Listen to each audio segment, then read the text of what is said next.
دوستان عزیز و جوانان سعادتمند تاجیک، با معلومات شما میرسونم که امروزها در شبکه‌های اجتماعی ایده از دشمنان ملت از حبس و نامی مجرم به نام عزت امان که حالا در محبس است استفاده کرده پهن و خبر و گزارش‌های دروغ و افراطی را می‌خواهند که جامعه ما را به سوی گمراهی برند.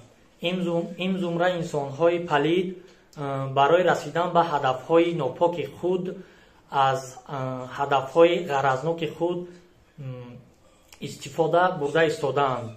این ابلهان از حبس عزت امان به گفته از پشه فیل ساخته می‌خواهند مغز آدمان را با مواد غرضناک و دروغشان آلوده سازند.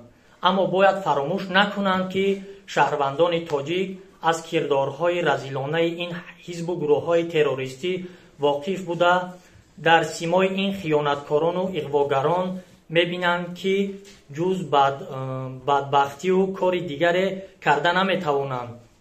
اطمینان کامل دارم که هیچگاه مردم سربلند تاجیک پابند عقیده‌های افراطگرایانه نشده بهر گلگلشکوفانی وطن عزیزمان کمر همت می‌بندند. بگذار عزت امان در نزد قانون با کردارهایش جواب گوید. مرگ بر دشمنان ملت.